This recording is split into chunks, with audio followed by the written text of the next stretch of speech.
The first stop on my solo trip to Japan was at a hostel called Book and Bed Tokyo. It's located in the Shinjuku area and it has the concept of a slumber party at a bookstore. You can immerse yourself in a library with 4,000 books where beds lie between the shelves. To get to the hostel, you have to go to Tokyo Mystery Circus, and on the left side of the building, there are elevators, and you take it to the 8th floor. Finding the hostel was actually one of my very first challenges of my trip, and it made me want to go home real bad. The check in was fairly easy. They give you towels, your bed sheets, and then there are sandals that you can wear throughout the hostel. They also give you a tour of the facility and a key card so that you can go in and out of the hostel. Now, when I first got there, honestly, I just wanted to sit down anywhere and like just close the door so I can cry because the challenges that I faced to get to that hostel from the train station was terrible. That will be in my Tokyo vlog, not this one. But the space is so open and communal that there are no places for you to hide.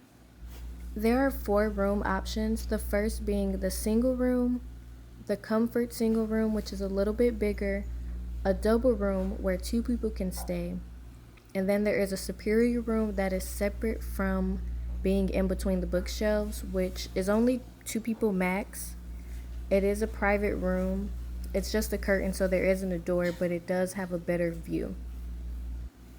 Since my check-in was late, I couldn't really choose which room I wanted to stay in, so I had to get a bunk on the top, which at first I was like, yes, because I don't like people being over me, but climbing up that ladder hurt my feet every single time, and I had so much difficulty climbing.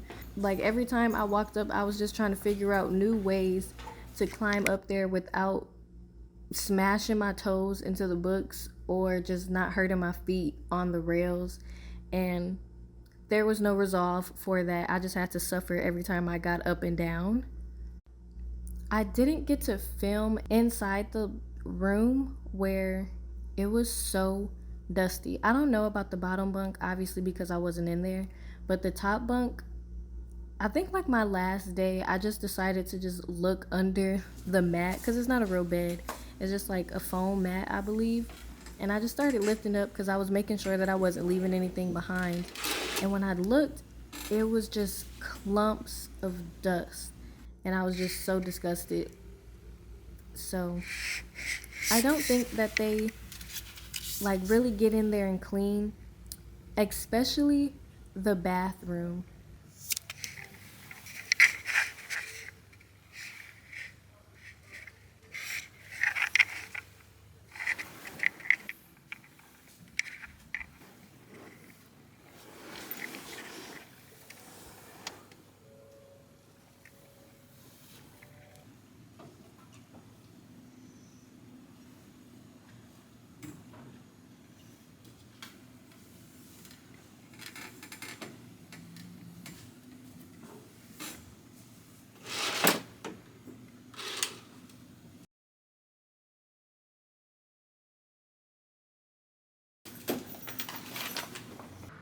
The dust was just caked on to the lower parts of the bathroom and maybe even the light fixtures, and the walls were dirty.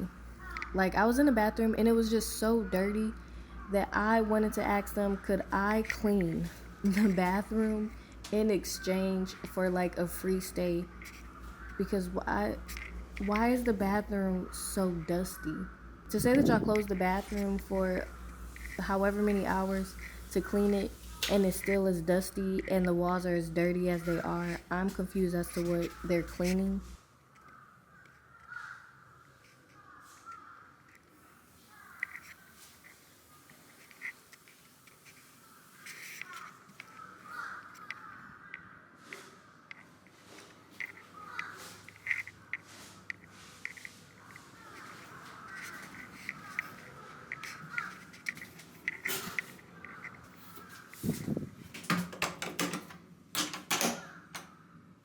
When you make your reservation, you can add on breakfast. Now, the sandwich that I had, it was called, I'm going to butcher the name, but a kobureru strawberry sandwich. It had whipped cream and honey, and it was so good. The only thing is that I could tell that the whole sandwich was frozen, and they did whatever they needed to do to defrost it. The next day, I had a parfait, a fruit parfait, and it was still like half frozen while I was eating it, which was disappointing. So let's talk pros and cons. I'll start with the pros. It is very affordable. I did 2 nights, late checkout, 2 breakfasts, and it came out to about 170 USD. The cafe food was okay.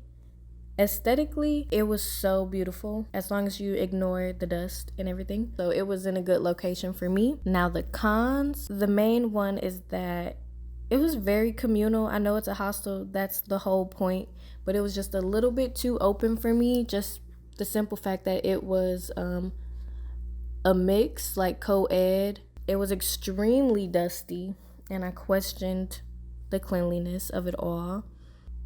And that's about it. That's all that I could think of right now. If I remember anything, I put it in the description or I will pin it in the comments. And if you have any other questions that I did not answer in the video, just put it in the comments. I usually respond fairly fast.